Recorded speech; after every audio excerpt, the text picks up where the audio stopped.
2017 has arrived. I am Walter Benesiak, and welcome to a happy new year of Top 5. The 90s. Greatest decade ever or greatest decade ever? Any 90s kid worth their salt remembers Nickelodeon from that era and the impact it had on our formative years. And who could forget the Nicktoons from the 90s? These cartoons were wholly original and set a tone of success that our favorite orange-hued cable station is still enjoying to this day. But what were the best of the best? What Nicktoons back then stuck with us the most? We're here today to find that out. I'm proud to present the top 5 best 90s Nicktoons.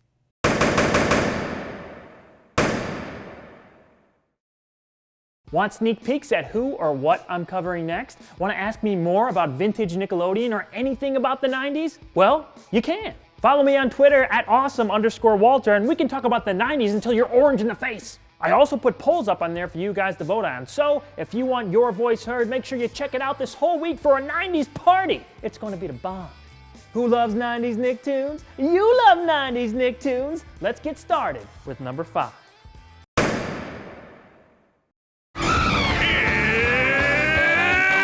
KaBlam! Where cartoons and comics collide. Now to take you inside and turn the pages, here are your hosts, Henry and June.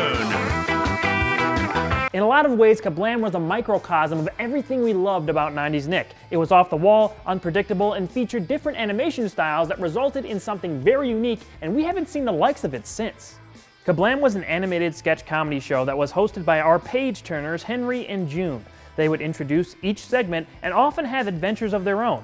Reoccurring segments included Sniz and Fondue, Life with Loopy, Prometheus and Bob, and Action League Now, which later became its own series.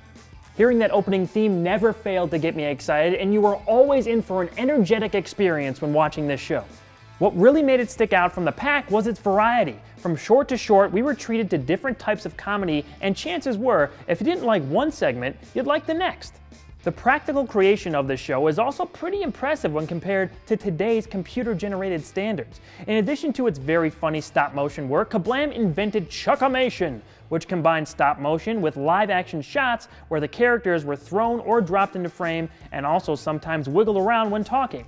This was how probably the most popular part of the show, Action League Now, was produced.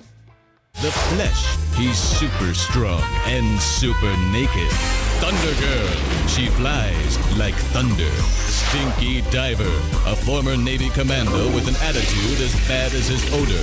And Meltman, with the power to melt. KaBlam was awesome. Looking back on it today really hammers home just how different it was.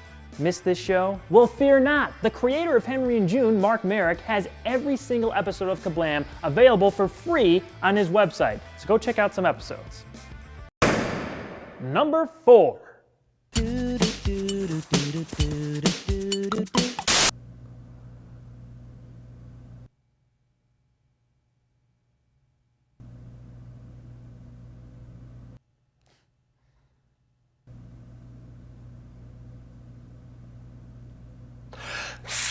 Anyway, Doug was created by Jim Jenkins and is absolutely a trademark 90s Nicktoon, even if Disney tried to steal it away for its final 3 seasons. Douglas Yancey Funny is an average 11-year-old with a wild imagination. He moves to Bluffington with his parents, sister Judy, and dog Porkchop. As he makes new friends and enemies, Doug navigates adolescence in his new hometown while going through every emotion a young kid tries to figure out at his age. His relationships, experiences, and more are chronicled daily in his trusty journal.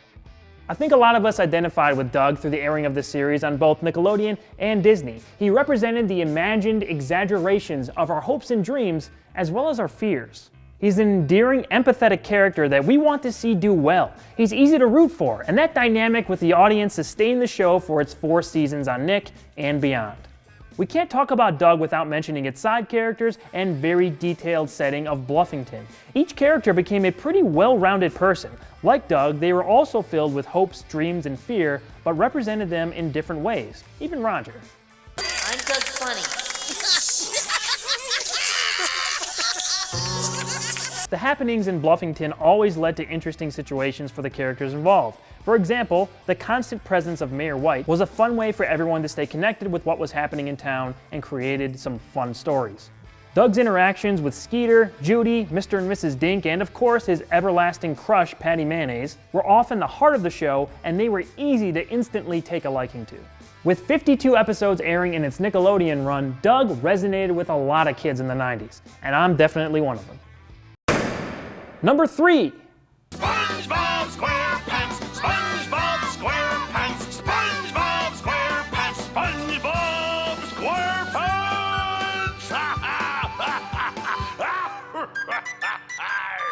That's right, SpongeBob debuted in 1999, and most of its first season was aired that year. Since that whole first season was produced before the turn of the century, I'll exclusively be talking about it. Second season and on belongs to the early 2000s.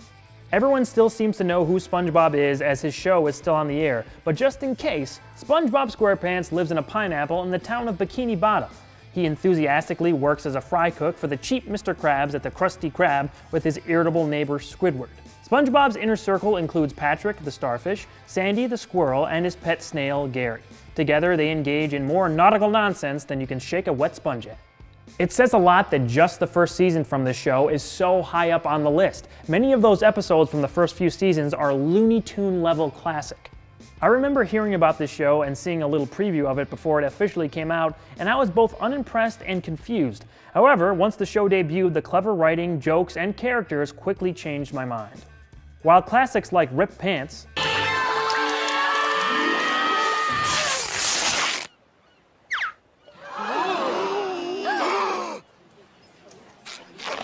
Tea at the Tree Dome, Air is not good, Patrick! Air is not good! You're just being shy.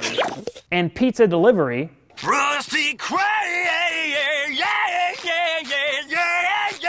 pizza is the pizza, yeah, for you and me. are hilarious and entertaining. SpongeBob also had a mute mini-episode mixed into its debut called Reef Blower that showed another level of creativity from everyone who worked on the show. It was immediately obvious Nickelodeon had a mega hit on its hands. The first season also contains the debuts of Mermaid Man and Barnacle Boy, who were always good for a laugh. I'll briefly mention here that the show's popularity and quality seemed to only increase through the first 4 seasons. After SpongeBob's first movie, creator Steven Hillenburg resigned as showrunner, and the show seemed to suffer for it. Current SpongeBob episodes are almost unrecognizable to the genius content it started off with. However, nothing can tarnish the brilliance of that first season. It alone stands toe-to-toe with the best Nick had to offer in the decade it debuted. I'm ready to move on with the countdown. Are you? Number 2.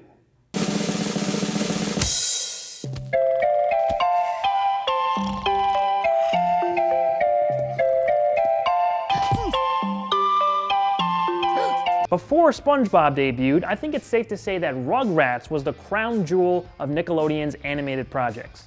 Tommy, his cousin Angelica, and friends Chucky, Phil, and Lil are babies who go on adventures in everyday life. The smallest things become life-changing events to these babies as we see them experience life for the first time, including birthdays, baseball games, holidays, and more. I'm not sure anyone expected a cartoon about babies to become as big as it did. Rugrats ran from 1991 all the way to 2004. It also launched 3 feature films and a spin-off series. Because the characters in this show were so young, I think it continued to connect with new viewers once they came of age, while the quality of the show retained the older kids, a phenomenon that sustained the series for many years. The great thing about Rugrats was that the stories were very interesting and viewers could relate to experiencing the world from a similar point of view. Seeing things for the first time and dealing with problems that aren't that big of a deal, but seem like world-ending incidents at the time, are universal themes that even entertained adult fans of the show. The quality of the show didn't really waver too much, especially in the 90s. The first 5+ seasons all aired then and showcased this series in its prime. A baby's gotta do what a baby's gotta do. While Rugrats was a decently close second, there's only one show, in my opinion, that takes the top spot. Honestly, I loved all those 90s Nicktoons as a kid. They were special then, and they're special now. However, all of them don't hold up upon rewatching. So, before we get to number 1, here are a few honorable mentions.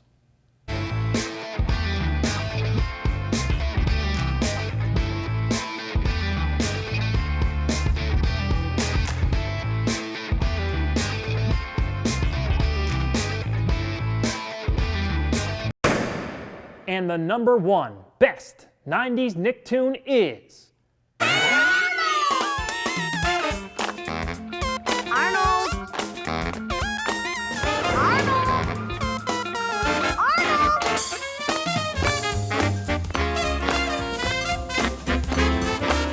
There really wasn't much of a choice for me here. Hey Arnold is without a doubt the best 90s Nicktoon for a plethora of reasons. Arnold is a 9-year-old boy who lives with his grandparents in their boarding house. He's a very morally upright kid who often sees the best in people and their situations. In addition to the crazy characters who live with him and his grandparents, the neighborhood kids that Arnold goes to school with are very important parts of the show's identity.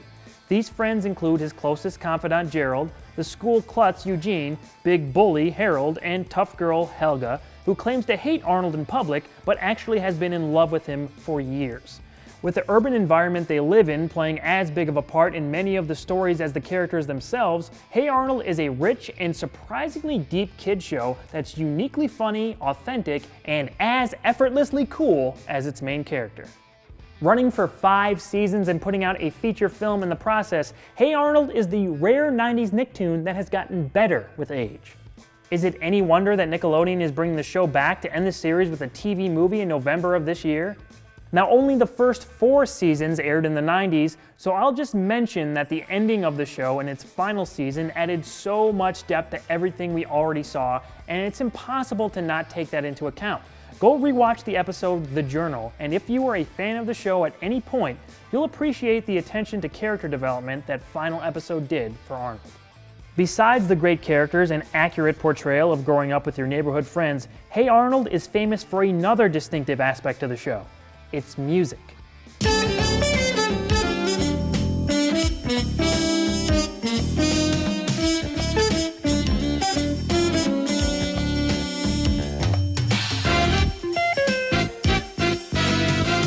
Jim Lang created themes that added to the cool nature of the show and cemented it as something exceptional. Not many other shows are as well known for its music. I suggest you find a playlist of the soundtrack from Hey Arnold and enjoy these jams. Creator Craig Bartlett based the show on his experiences growing up and was putting Arnold out there in some form as early as the 80s. What Arnold became was a very well-defined character that almost always did the right thing, but never came off preachy. I could spend a whole episode talking about this show. It's that good. If you want to see a top 5 best Hey Arnold episodes in the near future, comment below. There you have it, the top 5 best Nicktoons from Nickelodeon's golden era. I want to hear what you guys think. What is your favorite 90s Nicktoon? Who or what do you want me to cover next on the show? Leave a comment and let me know. Follow me on Twitter at awesome_Walter to take part in more polls about what I may count down in the future. Come back next week for another special episode of Top 5.